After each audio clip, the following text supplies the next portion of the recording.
And now we've already had our minds blown once by Val Gay in a different form, but she's back with us and with her team from the Barnes Foundation, and they're going to reveal to us a really fabulous program that they have with support from the Barra Foundation on introducing the really tremendous collection of the Barnes Foundation through virtual reality to members of the community that would perhaps not otherwise have the experience to see that.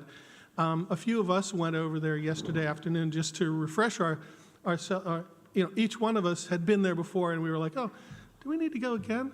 And it's like, well, it's fantastic, so why not? And then we got there, and it was like, oh, absolutely, to have that experience presented to us with guidance from the team there. We see everything afresh, and so it was great to have that experience. But again, everybody in the city doesn't have that access, hasn't been there, and they're doing remarkable work to introduce this collection to other folks in the community.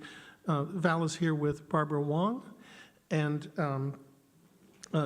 Jihan Thomas and Kalila Williams to share the rest of the project with the rest of you. Thank you.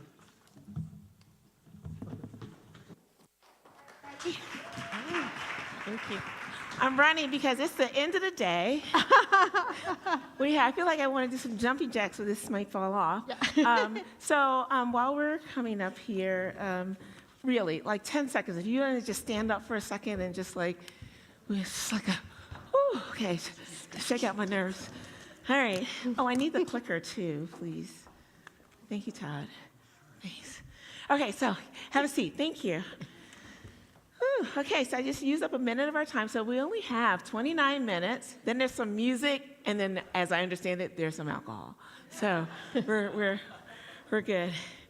You know, I think we should just sit here. We don't have to stand. Yeah, that's what we're gonna do. So we had choreographed this. Like each of us, when we were gonna talk, we're gonna stand and present. But everybody else sat. But this feels good. We'll just sit here. So we are super excited. My colleagues and I are. Oops, wrong one. My colleagues and I are super excited to talk about our one of our community engagement programs. But first, we wanted to give you a little context. So the Barnes Foundation in 1922 was founded by Dr. Albert C. Barnes, who believed that art has the power to improve lives and improve minds, and transform lives. And we both holding the world's largest collection of paintings by Renoir and Cézanne, and hold significant amounts of paintings by Matisse and Picasso, African sculptures, Native American pottery, and so much more. It's an amazing place. And so just by show of hands, how many of you have ever been to the Barnes? Excellente. Those of you who have not been to the Barnes, there's actually an opportunity tomorrow for you to go. So I encourage you to take advantage of that. You actually would have an opportunity to have a nice VIP tour and get to see some more things. And so we're really excited about that. But what's interesting for us is that while we are nearly 100 years old, it wasn't until 2012 when we moved to the Benjamin Franklin Parkway that we had the opportunity to really rethink audience engagement. And so, and to adopt methodologies that often younger, more startup organizations get to employ. And so as we're thinking about audience engagement and using it in the framework of our strategic plan as led by our director, Tom Collins, we were intentional in creating goals around audience development as well as audience engagement. And so it was in this framework led by our colleagues led by the brilliant Shelley Bernstein, and funded by a grant by the Barra Foundation, yay, Barra, we were able to create develop a tool called the Barnes Foundation Virtual Reality Experience Project, or as we creatively call it, the VR experience. And so using an asset-based methodology, the tool was designed to create an experience that actively creates a social experience and creates connections between the individual as well as the artwork. And so our intentionality around this, designing a low-tech approach, actually allows the tool to stimulate curiosity. And so Barbara is going to talk about the process for our VR experience. Okay, thank you. Actually, I'm going to walk around a Okay. little bit. This will keep my brain moving a little bit. So what I'd like to do is just introduce you to the process. And as Val talked about the Barnes and our mission, the education is a primary focus of the Barnes, and really arts learning and education. And a lot of that is really around sort of the interface and the connection that we have. One of the things that Dr. Barnes is, his ideology is about this idea of participatory democracy. By engaging in art, we're having conversations with each other about what we're looking at. We're forming critical thinkers, and we're working towards building community with each other by sharing ideas and sharing observations. So the VR experience sort of builds on that, and so we're looking at using virtual reality as a way to really build that sort of connection and build community. So we have 4 parts that we approached the VR experience. The first part is the meetup, and that's really engaging communities where they are.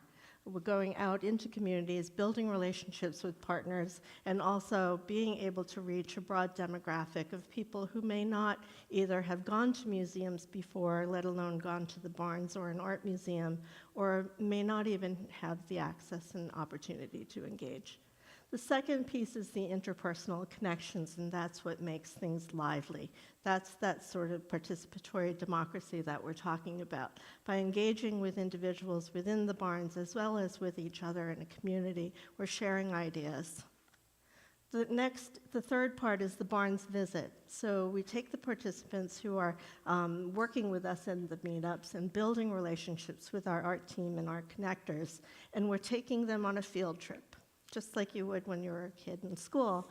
We take our participants and their guests, whether it's family members or friends, and we bring them to the Barnes for an actual authentic visit. And then the fourth step of our process and our thinking and our strategy is really how do we build on that relationship and how do we extend that relationship into more opportunities within the Barnes, bringing them back. So, the first step, engaging communities where they are, the meetup.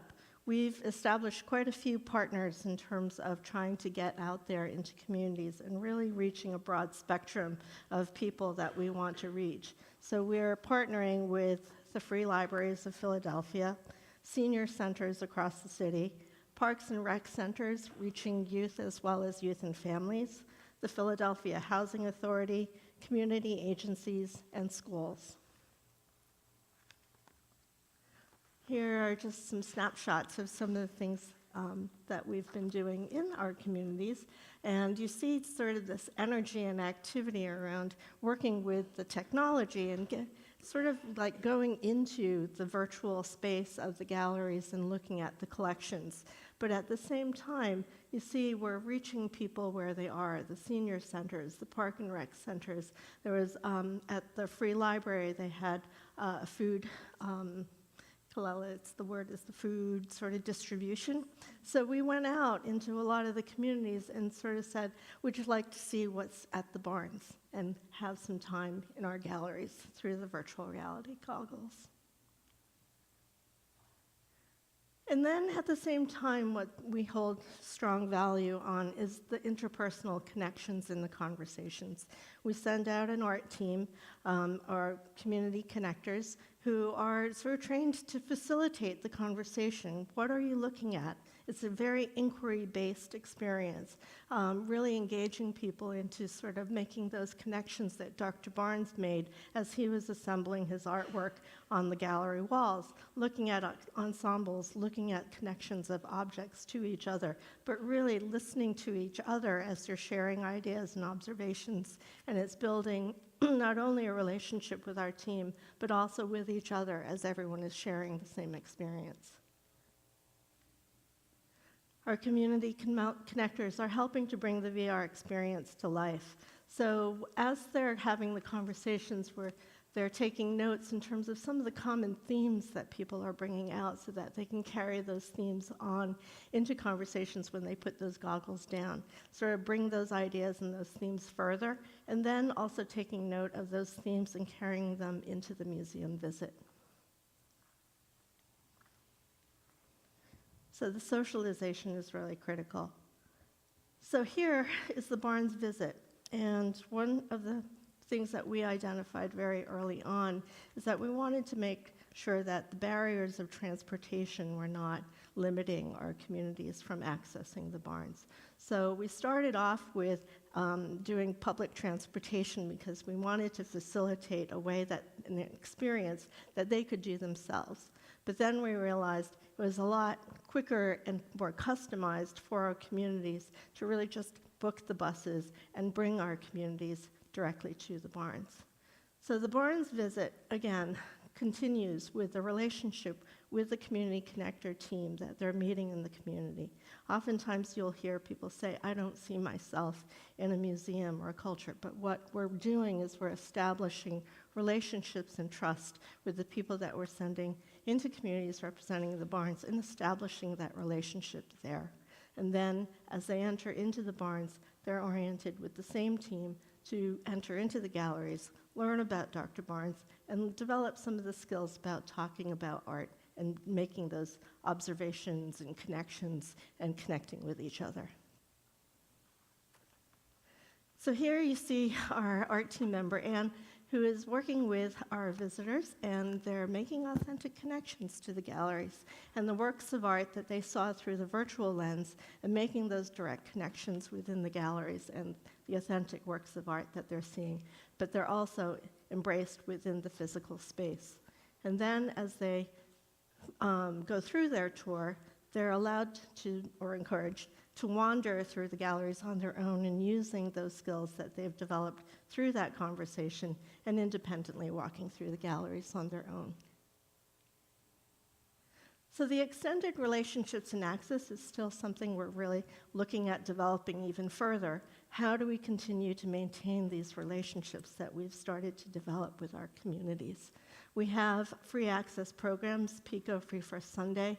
The Family Days have now drawn over 2,000 visitors on that one Sunday a month, every month. So it's totally free and open access.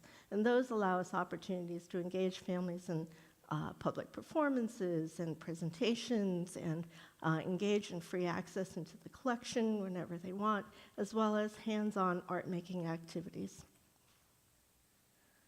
And again, we're also looking at access in terms of just working with sort of the economic limitations of some of the communities that we're working with. Through this program, we created the Art for All Community Pass.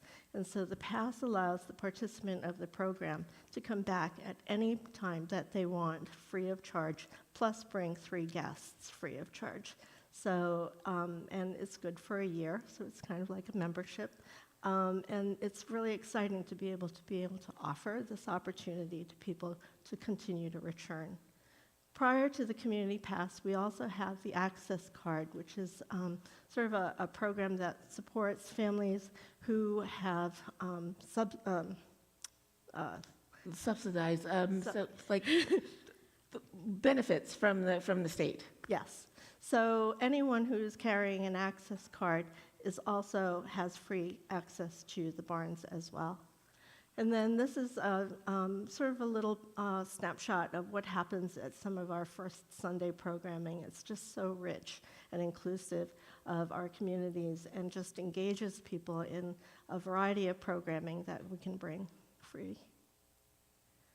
And then perspectives from our community partner. Hi, my name's Kalela. I'm actually with the Free Library of Philadelphia. I'm not with the Barnes. However, the Free Library did partner with the Barnes. My position with the library is to institute and build capacity for adult-focused programs in our neighborhood libraries throughout the city. As you know, the Free Library, as you may know, the Free Library has 54 locations throughout all parts of the city. And so when the Barnes approached us, there's two things I want to touch on. One is when the Barnes approached us about this project, they had the concept And they had really put some thought and some deliberation in, but there were also some gaps because they wanted our input, the Free Library's input. They wanted to know how they could be true partners. Instead of saying, we're going to take this thing and we're going to institute it in your space, it was, how can we work together and how can we make this work for Philadelphians in very diverse and very disparate neighborhoods. And they trusted, of course, they used and leveraged our expertise, and that was really meaningful, and that made it a very successful partnership. And the other thing about this program is that there were, when it actually happened, there were a couple of different wow factors. One was going into neighborhoods and seeing people put on these headsets and really experience the art in a very different way. It was very intergenerational. You had children with elderly people, with people just from any age group who were taking part in this and who were just amazed at what they saw. And so there's the wow of, oh wow, this is VR, this is virtual reality, this is so cool, but there's also the wow of how the art is placed. And it wasn't just look at this thing, it was having the community connector sit with them and talk about what are you seeing, what does it look like, what do you think, what do you think, what are you seeing? And really asking people and encouraging them and getting their input and also writing down ideas. And then, of course, writing down words that people came up with. And then, of course, the Barnes visit was a really great chance for communities to come together, which is just an extraordinary opportunity. People are so busy with their day-to-day lives, and many people are working. So many, they're working different jobs, they're taking care of children, and to really come together and visit the Barnes as a community. And in some cases, we also had staff that came along with them. And it was just exciting to see people walk through the Barnes. And some people who, one of the places that this was done was actually our central library, which is right across the street from the Barnes. And one thing we heard was, we always see this building, but we don't know what's in it. We don't feel welcome. And this was a way to bring people in and bring people together. And it wasn't just, oh, you're here, look at this art. It was, again, having these great community connectors walk through the art and ask, what do you think? What do you see? There were discussions, there were debates, there was conversation. This wasn't just dead people staring at art. This was a conversation, and it was just amazing. So that was another wow factor, that this isn't about the art necessarily, this is about you, and this is about how you feel. And of course, people also felt affirmed, because one feature of the Barnes is that there's a lot of indigenous art. Not only is there indigenous art, it's not in a little section by itself, it's in the same space as European art. So that was something where people were like, whoa. But for many people, they'd never been to a major metropolitan museum, art museum, so this was another incredible experience. Excellent. Thank you. Great, thank you. So the fun part begins. Yay.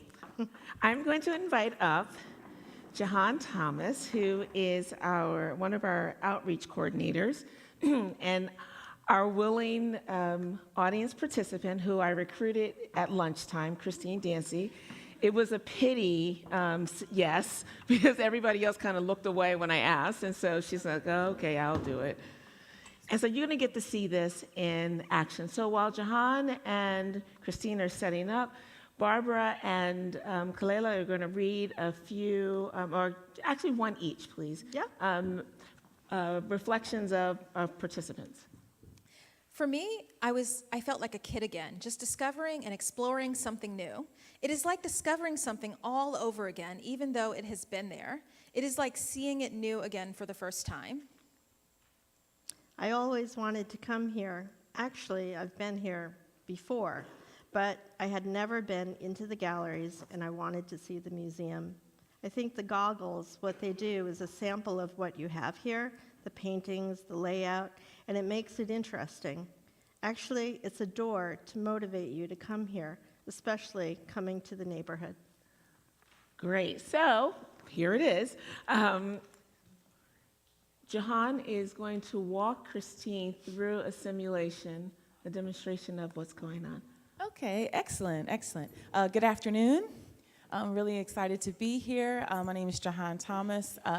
Once again, I'm in this space. I'm also your local community connector, so shout out to our community connectors in the seats. So what's happening here right now is that this is exactly what my volunteer Christina is seeing. So she is totally immersed in this image. So right now she feels like she's in our gallery. So we're looking at one wall, but I'm going to tap Christina's shoulder, and I'd like her to look up slowly and look down slowly. Okay. Go to your left. Okay. Go to your right. So by doing this, the participant can really get an idea of what our rooms are like, how different they are, and you can stay right there. Turn, stop. Okay, excellent. So our guests and our patrons really have a chance to use this technology to experience our galleries, which are very unique in contrast to some of our contemporary institutions that are local.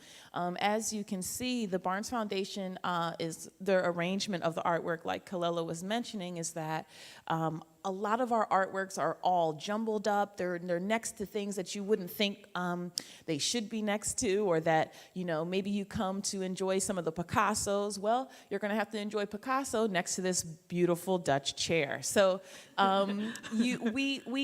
we have something unique at the Barnes Foundation where we can create these connections with our artworks and really excite guests to have their own experiences be brought into the gallery. So, for example, in this simulation, I want to let you know how a tour might go for our guests and participants that come from our libraries and our rec centers. The interpersonal connections and the conversations here are guided by the meetups at the libraries and the recreation centers. So when we finally get into the galleries, we're really able to think about those conversations we had at the libraries and how it could create a relationship once they get in the galleries. So when they come in, we come in and we look around, we think about, you know, what's really interesting to you? What are your experiences with art? Some people might say, you know, I've always known of the Barnes Foundation, but just never had a chance to go.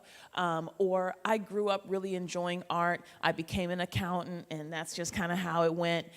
Okay, you know, so all of those conversations kind of happen here. I'll share, and you can kind of, another feature of this is that let's look around in the room and find our little black circle. Let's try that. So we have 23 rooms, and let's put that little white circle right in that black circle. Hey, there we go. Perfect. And go ahead and look around in that room. You can go ahead on your own and kind of try to do it a little slow. So we have for those that don't know, we have 23 rooms, 2 floors, plus a mezzanine chock full of artwork. So when we first come in, we have everyone kind of look around and see what's kind of intriguing them.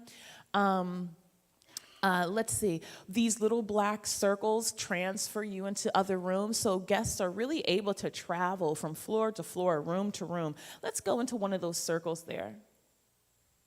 Excellent.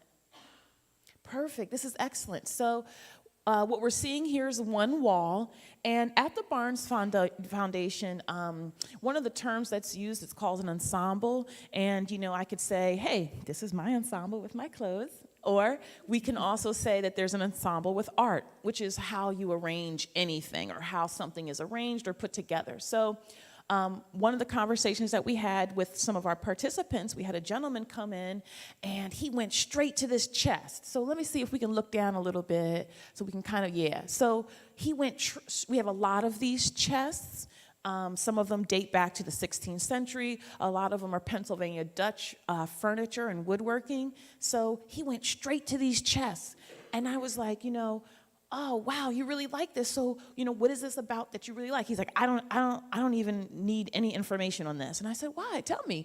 And he was like, well, I was a carpenter. And I can tell you exactly what wood this is. I can tell you who made it, what year. And it was so wonderful. And as a matter of fact, we had all the other participants kind of crowded around this person. And it really revealed that we all connect to art in a different way. Art is everything all the time. So it was just a wonderful connection to acknowledge that this individual had a background in woodworking and carpentry, and he brought that experience into the galleries with us, which ultimately makes this connection and relationship that the participants can have, that they share with us, and like Barbara was mentioning, the really important fact of returning to the Barnes Foundation and kind of dissolving the walls of, hey, this is not for me, this is not, I don't know what this is, but that I can come all the time and make my own connection to the art. This is great, and thank you. Thank you. Thanks so Christine, much. you can actually take it down. Thank Perfect. you. Excellent. Thank you. So we actually have some goggles here, and thanks, shout out to our community connectors. Lights up, please. Community connectors, Anna and Sarah, who are here. Yeah, again, if you didn't get an opportunity to try them, we're going to have them here a little bit later. What's great about this is not to simulate or replicate your Barnes experience. What it does is this low tech, if you will, is virtual reality, but you notice that it's not on your head. She could take it off, put it on, have communication. The idea is to eliminate the barrier of actually entering the building, which is wonderful, and there's a wow effect. So if you see these images, when you walk in, it's like, wow, you hear it. So we've heard, we've seen it. I'm going to do this really quickly because we want to get to a couple of questions. The pilot was in 2018. We had 5 sites, 2 partners, as Barbara mentioned, 209 participants, a 31% visitation rate, which was great. In fact, what we learned is the higher the partnership and the higher the engagement of the librarian, the higher the actual visitation rate, as high as 52% in one library, as low as 28% in another library, but that was because there was a major storm, we think, and so only 28% of those folks came, but it was great. We also learned that of those folks who did show up, 80% of them had never been to the Barnes. Of the remaining, of that group, 14% of them who had been there before hadn't been there in over 2 years. We're looking at also a couple other markers for our audience engagement process, including ethnicity and demographics.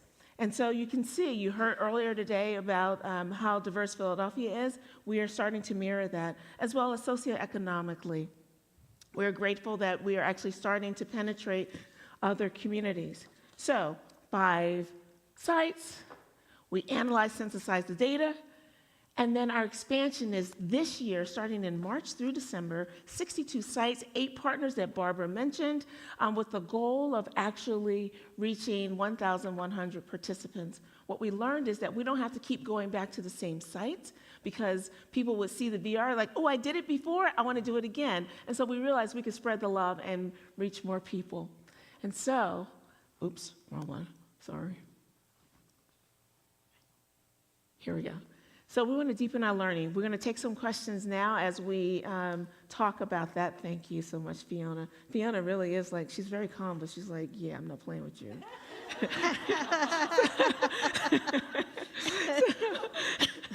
Any questions? So some of the things that we're thinking about moving forward, as I'm looking at you, thinking about your questions, is about the hardware and the headsets. So there's actually a difference between the 5 headsets that we have out there and the Oculus that you just saw. If you were out there, it seems like the photos are being taken a little higher. Here is much closer. We're also thinking about gamification. I was talking to Shelley Bernstein, who I told you developed this. We're thinking about how young people engage. They are much more interested and used to using technology. So we're thinking about how to create even more social engagement, again, around the art and around their collective experience. We're also thinking about training for our visitor services and our security folks. Because imagine as folks walk in, they've never been into this building, they don't know what it is.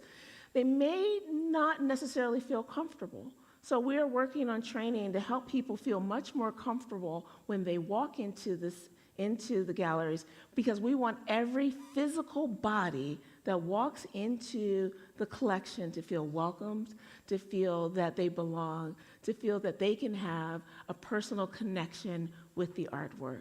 And we want them to continue to come back. We're also thinking about how we can continue the relationship, that once folks come in, we don't want it to just be a one and done, but how can we deepen our relationship with them? Maybe through other community programs that Barbara's running, through our public programming, and through our art classes that we offer. We are an education and museum institution, and we're super excited about that. No questions? What? Yes. First of all, thank you. This has been incredibly inspiring. I wanted to ask whether you are using it for education in the professions. So I'm familiar, for instance, with the Gold Foundation doing some work with the medical humanities at the Museum of Fine Arts in Boston and using paintings to explore aspects of patient experiences. And so I'm curious if you're taking it to sort of the more adult learner as well. So we have not yet gone to that, but it's interesting that you asked that because we actually do have a program about how to look, the art of observation, where we do bring medical professionals into the collection, right? And have amazing discussions with them, having them analyze paintings and having them think a little differently. And using it as a tool. We have not gotten to using the goggles in that sense. Right now, it's really have been deepening relationships with communities that we have not, heretofore really had great relationships with, if you will. Yes. Yes.